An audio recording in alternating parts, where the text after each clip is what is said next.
Hi, I'm Justin Smith with the News Reporter. As part of our elections coverage, we invited the candidates for Whiteville Mayor to join us here in our studios for one-on-one interviews to talk about their priorities and their platforms.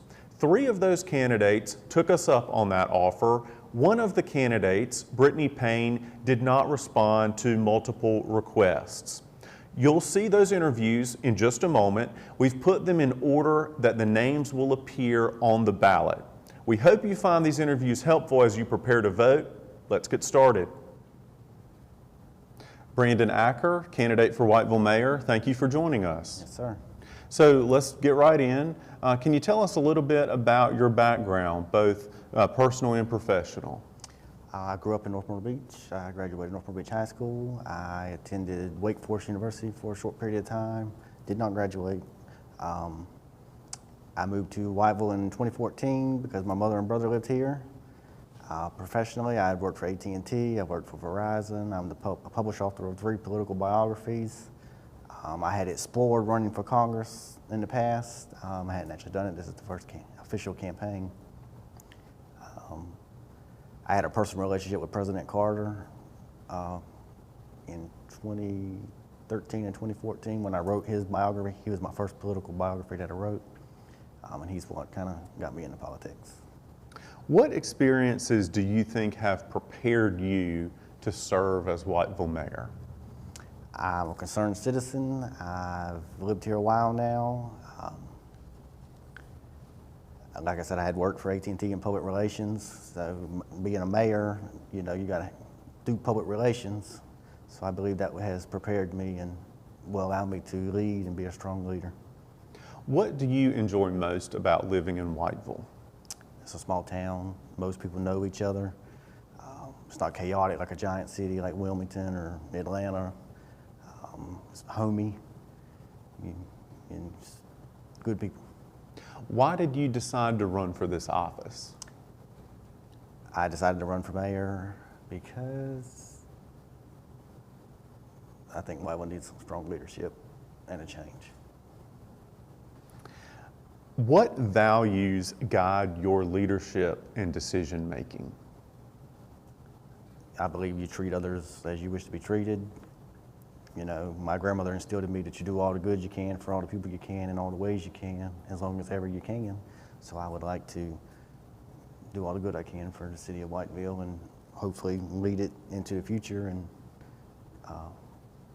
you know, maybe it'll be the next Wilmington or not, let's say Raleigh, but maybe the next Wilmington. Okay. What do you see as the most important issue facing Whiteville right now?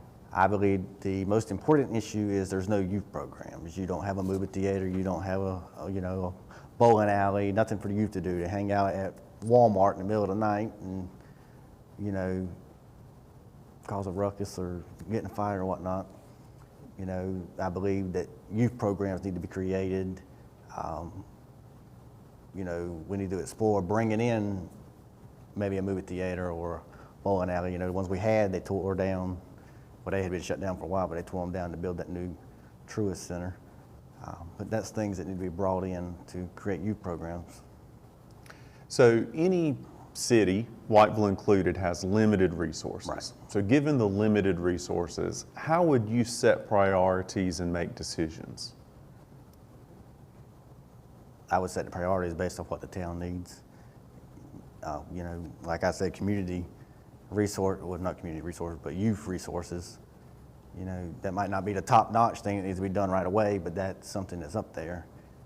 You know, taking care of public safety, community housing, rent control, infrastructure in the town, bringing in new businesses so that there's more jobs to be created for people, because we still have a lot of people who need jobs. You know, they would be top priorities also. Forgive me, I was looking back at my list. Did I ask you what values would guide your decision making and your leadership? You did, and that's the do all your good you can for all. That's right. I just wanted to make sure that I didn't skip one. Thank you. So if you are elected, obviously you would be working with City Council and making decisions that will have a long impact on Whiteville. Right. What would your vision for Whiteville be 20 years from now? So in 2045, if you were to envision the city of Whiteville, what do you see? I see a town like we got now, but better, you know. Programs for senior citizens, programs for the youth, new businesses brought in, growth, you know, create jobs, you know. I would like for Whiteville to be one day you don't go to Charlotte and somebody says, where are you from? And they just say Whiteville, and well, I've never even heard of it, you know. Maybe Whiteville one day will be a place known like Wilmington or Lumberton. So somebody needs to instill Whiteville in, you know, just not let it be a town you pass on 74, 76 going to Wilmington. Let it become a, you know, a destination. So in a moment, I'm going to ask if you have any final thought that you want to leave the voters with. But first, we do have some more time available. We are carving out up to 15 minutes for each of these interviews. So would you want to go back and elaborate on any of the answers that you've given to this point? Well, some of the things that I would like to propose as mayor, you know, city-free Wi-Fi for students. If you go to a city school, you know, some of my people have explored, you know, talked with some people who work in Spectrum, the internet company, you know, put modems on the light poles so that students who go to city schools will have access to internet. You send these students home to do homework and they have no internet to, you know, research. I talked to a parent the other day who said that they get sent home current events, but they can't afford Wi-Fi in their home and they don't have mobile phones to do the research on it, so how are they going to do the work? I think it needs to be, we should provide the resources that the students need to achieve their goals and to succeed in life and go to college. City-free Wi-Fi for students would be a start on that. Okay. Possibly a student and senior citizen discount, you know, citywide would be nice, because you got a lot of senior citizens here who can't afford the prices as they're going up. Yeah, it's not necessarily Whiteville's fault that the prices are going up, it's a national thing, but you know, the leadership in Whiteville can help in ways that they're not currently doing. So when you say a discount, do you mean for city services or you mean for businesses? For businesses and city services. You know, you've got 80-year-old women getting $300-400 light bills or water bills who can't afford it, who get $800 a month Social Security.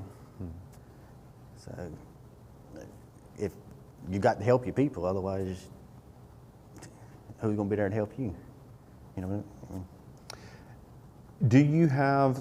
What do you want to leave the voters with as we end this interview? What would be your message for them as they're considering who to vote for mayor?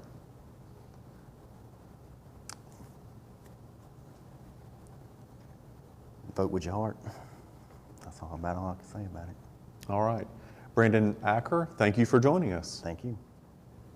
Whiteville Mayor Terry Mann, thank you for being here. Thank you for having me. I'm glad that the news reporter's doing this kind of thing. I think it's good open politics, and it's good open government to have everybody that wants to have an opportunity to give their platform and say what they think and what their visions. Thank you. That's important to us. So let's jump right in. Can you tell us a little bit about your background, both personal and professional? Okay, well, I was born in Whiteville, lived here all my life except for the 4 years I was off at East Carolina.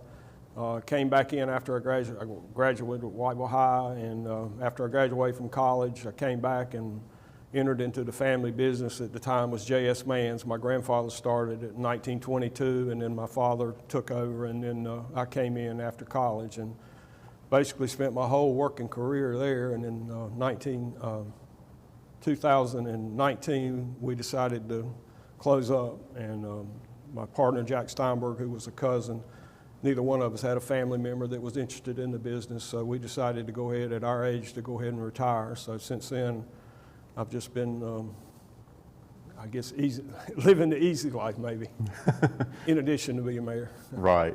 So what experiences have prepared you for this role? Obviously, you've been mayor for a while now, but what experience are you bringing? Well, I spent 4 years on council when I was first elected, and then decided that I wanted to run for mayor, and been mayor since 2009, I think.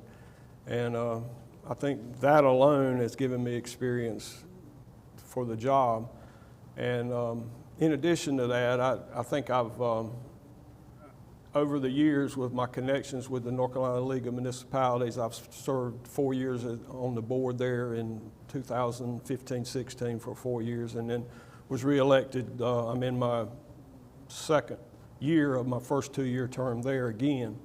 So I think the connections and the networking I've made through that and the League of Municipalities has been great experience for me, learning what other mayors do, other ideas. And they recently formed about 4 years ago a North Carolina Mayors Association. They had one for the metro mayors, the larger cities, but now they have one for all cities below what they call metro. And that's been a great networking tool too. So I think that, plus, I mean, just living here all my life, I think that's a valued experience that I feel like I'm connected to the community. I will say that I feel a little less connected since we closed the business, because our business had been there for so long. A lot of times people would just come in and just maybe to chat or stuff. And when I was mayor, a lot of people would come in to see me there about issues or concerns or just conversation. And I miss that since we closed. But I will say the good thing about COVID was it made the availability of training sessions and seminars and stuff a lot more available, because you started doing them by Zoom. And over the last 4 or 5 years, I've accumulated a lot of hours in school of government classes, and the league puts on classes, and they have what they call advanced leadership training for municipal elected officials, and I've advanced through that. So I think all those things put together I feel like gives me the experience to do the job. What do you enjoy most about living in Whiteville? I think the friendly people. I've often said that this community is probably the most charitable community for its size of any place I know of, because over the years, whether it was remodeling of the auditorium or trying to increase the size of the gymnasium or just whatever it was, if they needed more money, somehow this community was able to raise the money to do what they needed to do. And I think that shows the close connection and the small town charm that this place has.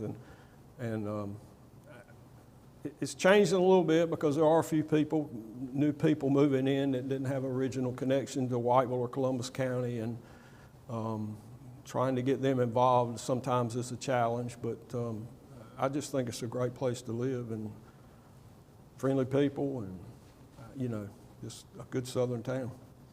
Why did you decide to run for office initially years ago as council, and then now why are you pursuing re-election as mayor? Well, I've always had an interest in politics. I can remember as a small boy back then when they had national elections, they didn't have projections, so it might be 4 or 5 in the morning before they would announce it. And I can remember laying in bed and staying up 2 or 3 or 4 o'clock in the morning watching election returns. And I've just always had it's just like sports. I've always had an affection for politics and elections. And then growing up in town, I wanted to be a part of what was happening, what could happen, and have some say-so in that. How about this particular election? Why did you decide to go for another term? Well, we have a lot of things on the drawing board that I would like to see completed. The Provalis project, to me, is one of the largest things or the biggest things that the city of Whiteville's ever undertaken. A town this size to do an economic development project to bring in potentially up to 200 jobs or 180, 90 jobs. In this day and time, that's usually handled by county government. And for us to take the step forward and to make that project possible, to me, is a game changer for Whiteville. And I want to see that project finish. And then we just recently broke ground on the park downtown. And like I said at the grand opening, to look at this, look at what was here before we cleared the land and see what it's going to look like when we eventually get through with it is just going to be a game changer for downtown. You know, we had an old shopping center there that had been flooded 2 or 3 times, and it was in disrepair, and the landowners didn't want to even go to the expense of having it torn down. So, you know, the city took it over, and I just think that, and also, you know, we've got the ongoing problems of flooding, and I don't know that we can fix them all, but I would like to see us improve it and make improvements as we go along to try to make it better. So, I mean, you know, I don't want to back down from those challenges, but I just want to see the city do well and continue to do. I think we've made a lot of advancements since I've been in office with infrastructure. And I was telling the city manager yesterday, since he's been city manager, the IT progress that we've made in our city hall for the size town we have. I mean, he says we have people come in and trying to sell us stuff, IT related, and we already have it. And the comment is that they're amazed that a town this size is IT advanced as we are in City Hall. So, you know, it's just trying to improve it. What values guide your leadership and your decision making? I want to do the best for the most people, and not a lot of people come to you and they want something done, and there's only going to be 2 or 3 people benefit from it, and it might be a deterrent or it might not be a good thing for the rest of the community. And I just like to try to make the decisions. I want to make the decisions on what I think are best, but I want to make the decision on what I think are best for the most people. And I think just being conscientious about what's going on in the community is just, that's important to me. What do you see as the most important issue facing Whiteville right now? Well, I would say, I don't know that I can narrow it down into one. I would say 2 is the flooding issue, and then aging infrastructure. We've got water and sewer lines in our town. I mean, when I grew up, I was born in a little house on Calhoun Street, and I know that part of town. I mean, that was in the 50s, and they had running water then. So if you just say they were put in 1950, those lines are reaching close to 80 years old. And, you know, they're underground. You can't see them. You don't know what kind of shape they're in. And in the process of all this, we get a lot of complaints about the quality of our streets. And a lot, I would say most of that is related to us having to repair water and sewer lines and having to dig up the lines and fix them, repatch them. And once you repatch a street, it just doesn't hold up like a fully paved street. So I'd say, you know, aging infrastructure, and that's well, I know it's a statewide issue, and it's probably a nationwide issue because, you know, most cities and towns have water and sewer lines at least probably close to 100 years old, and like I say, you can't see it. And when you make improvements on it, it's not a very glamorous fix because the community can't see when you get through. It's not like building a park or building a new city hall. When you get through with it, you can actually visually see what the work you've done. But the work underground is not a very glamorous project, and even though it's important, the average person doesn't realize the value of it. And then flooding, you know, I don't know that we can fix it, like I said, but, you know, it is on my mind. And yeah, I'd like to see us continue. We've had a lot of projects where we've been working on it piece by piece, and it's a multifaceted problem. Every time you talk to somebody, they got their opinion on what causes it, and they're all right. But you have to add all those 4 or 5 opinions into one, and all 4 of those have to be worked on, whether it's backed up swamp or lines not large enough or climate change, heavier rains more often. You know, it's just, they all have to be considered, so it's not an easy fix. You have already addressed this question, but since I'm asking the same questions to all the candidates, I'm going to ask it to you. How would you set priorities and make tough decisions when resources are limited? Well, that's kind of the toughest part of this job, and especially it's really gotten tougher in the last 2 or 3 years. Local governments were fortunate when the ARPA money came out from the government. It gave you a lot of extra cash to do a lot of things that you couldn't normally do. But that money's run out. And the combination of that money being gone and the inflation pressures that we're under now with trying to hold the tax rate at a reasonable rate, it's really the most challenging part of this job. And as far as how would I prioritize it, I guess I would say, you know, who's going to benefit from it the most, and how much are they going to benefit from it? And you know, people come to me all the time with these ideas that they want us to do, and we can do anything the public wants us to do if they're willing to pay for it. And when you take our tax rate, you know, I really would like it to be lower, but when you take public safety and the employees and all that out of it, there's not a whole lot left to do anything. You want to do a little bit for Parks and Rec, and it's just, people don't realize it, how small the pie is left, piece of the pie is left after you do public safety, which is probably the most important item to everybody in the city. Everybody wants to feel safe, have police and fire protection.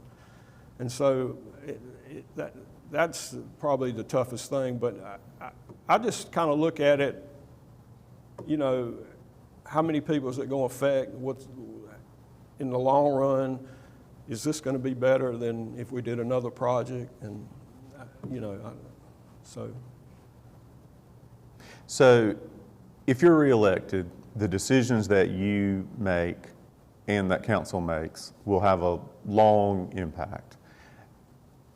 What is your vision for Whiteville 20 years from now? In about 1 minute, how would you describe that vision? Well, I guess because of our annexation, you can't annex anymore. Our city limits are relatively small, and we don't have a lot of land for housing developments, for new homes.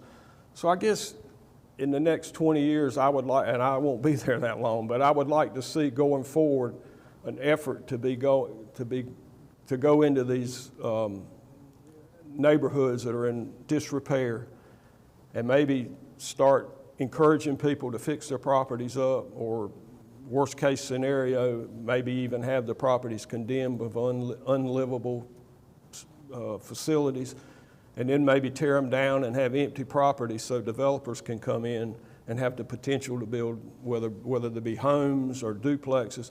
Because our population, we really don't have the potential to grow here, because we don't have, if somebody wanted to come to Whiteville now and build even a 50 home subdivision, unless they ask for voluntary annexation, there's no way in, there's no land in the city limits that we could even handle something like that. So our population is probably basically, I feel like it's going to be stagnant unless we can develop some new land somehow for more residential things. And we are getting some apartments, and that helps, but we still need other type of residential areas for growth. So we've come to the end of my questions. We have about 1 minute left. What message would you want voters to leave with? Well, I just say that, you know, I've lived here all my life. My heart's in this community. I want to do what's right for Whiteville. I love this place. I've lived here all my life. We had a business here for 92 years. It was good to my family. And, you know, I just pledged to do what I can do to make this place the quality of life as good as we can afford to make it. Whiteville Mayor Terry Mann, thank you for being here. Thank you. Appreciate you having me. Mike Schachnuk, candidate for Whiteville Mayor, thank you for joining us. I really appreciate you having me. So let's start out with a little bit of background about you, your personal background and your professional background. My personal background, I graduated from high school. I went into college. I got an AA degree in business and automotive technology. I've been in business for 42 years in the automotive business and different various business. I own my own business, one time actually a pet shop. I came from the state of Maryland. I've been here just about 5 years. Whiteville's a great little town. I came from a big town of like 9,000 people, and Whiteville's like 5,000, something like that. So Whiteville, there's a lot that needs to be done that I've noticed in that fact, like the infrastructure is old, and I'd like to put a plan together for the infrastructure, you know, to take care of the infrastructure, where a long-term plan that we can follow. But back to my background, I graduated from college. I was an automotive technician. I moved into management. My wife and I had a Chrysler dealership, and she still has that, and I'm here. And then I had this little pet shop for a while, and I had to close that up. It burned down, so I lost that. So I'm familiar with retail and customer service, and really there's no difference serving the people or serving the customer. It's keeping people satisfied. And there's a lot in Whiteville that, you know, I've looked at the 2025 budget, and there's a lot of things in that budget that are needed to run the city, but there's not a lot for the people in the town per se. Like, I've spoken to a lot of individuals, like even if I go to the DMV or Social Security, I sit down, I introduce myself, and I interact with the people, and I listen to what they have to say. And there's a lot of things, the infrastructure, the houses that are boarded up in the area cause problems for the people that are adjacent to them, because I talked to this 86-year-old woman. She was in tears. She has snakes all over her front porch, and the house next to her is boarded up.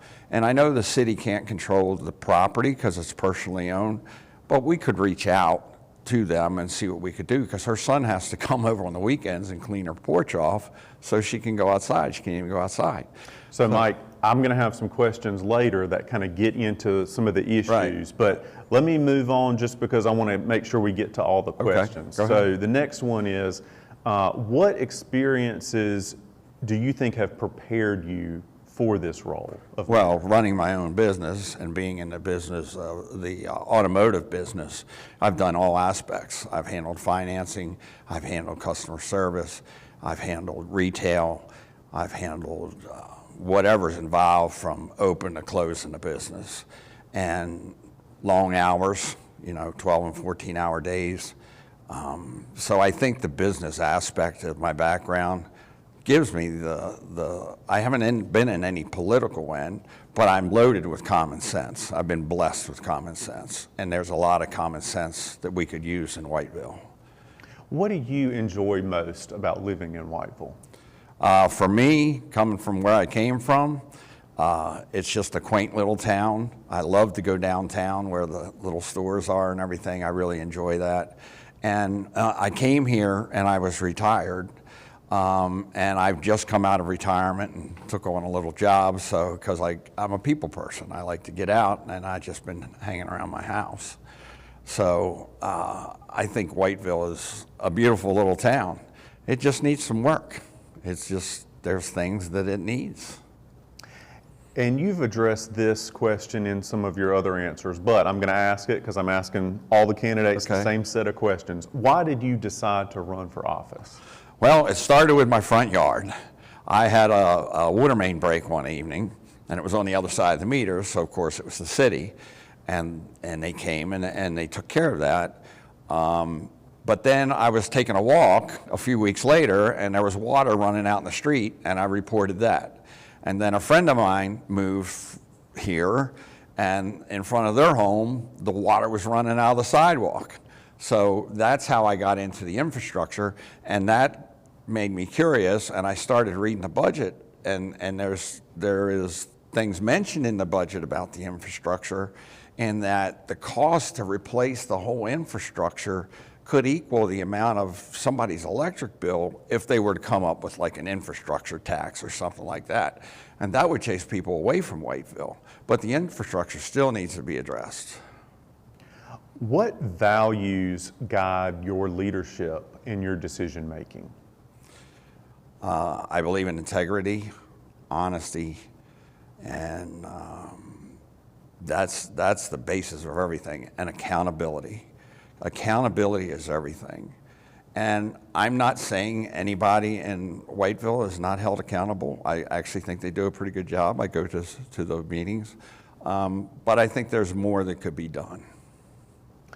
What do you see as the most important issue facing the city of Whiteville right now? Besides the infrastructure, I think our police need some more help. I think they do a wonderful job with what they have. I'd like to expand on what they have. The cleaning up of Whiteville, like I told you, some of these condemned homes and things like that. There are wooded areas where trees are falling in people's properties, and I know, again, that's private property, but, you know, it lands on somebody's house, somebody gets hurt.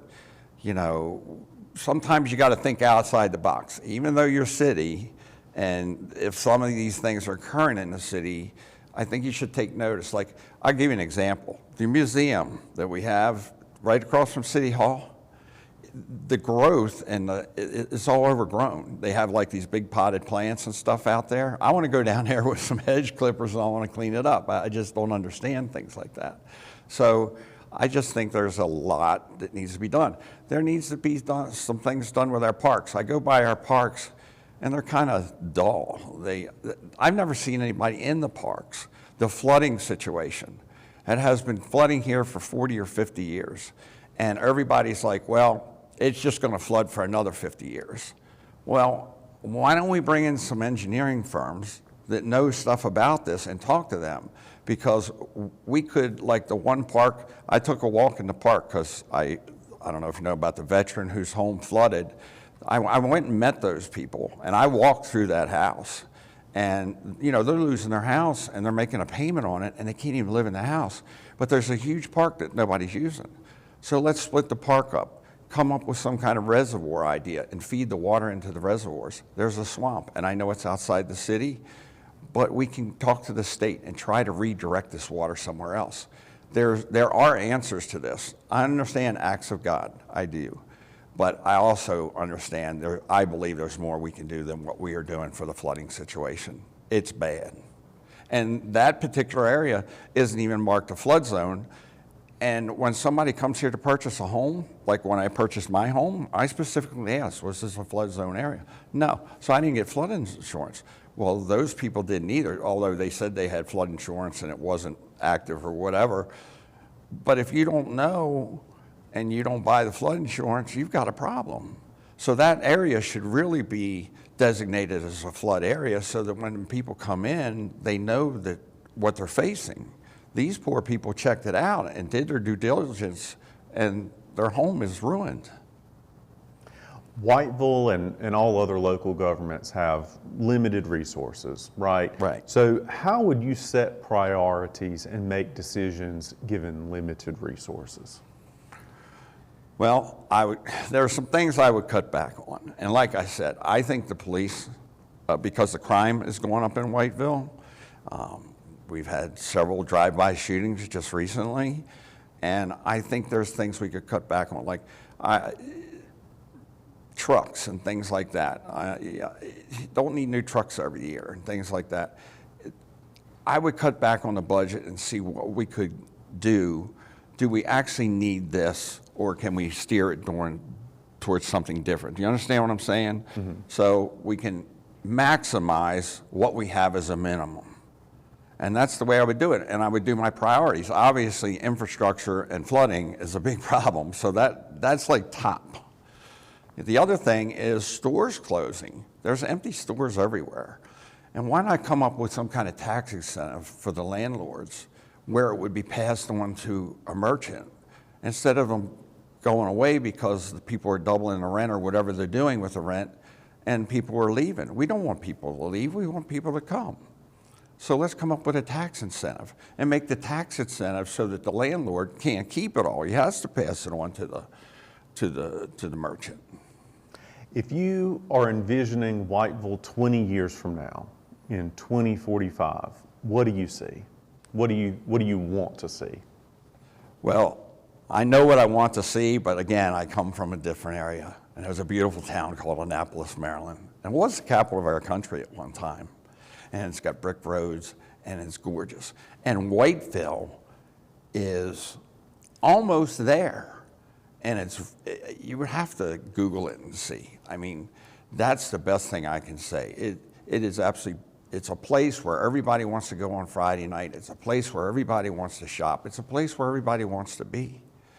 And that's not what we have right now. If you talk to the residents, it's a whole lot different than what's happening. If you talk, and I talk to the residents, I've gone door to door. I've turned going to Social Security just for a question for myself into a rally. And I talk to the people. The people of Whiteville love their town, especially people that have been here way longer or have been born here and they're still here. And they're just disappointed. They just want more for themselves. They want something done with the flooding and all these things we've talked about. And they want more attention paid to it. And they don't feel like it's happening. They really don't.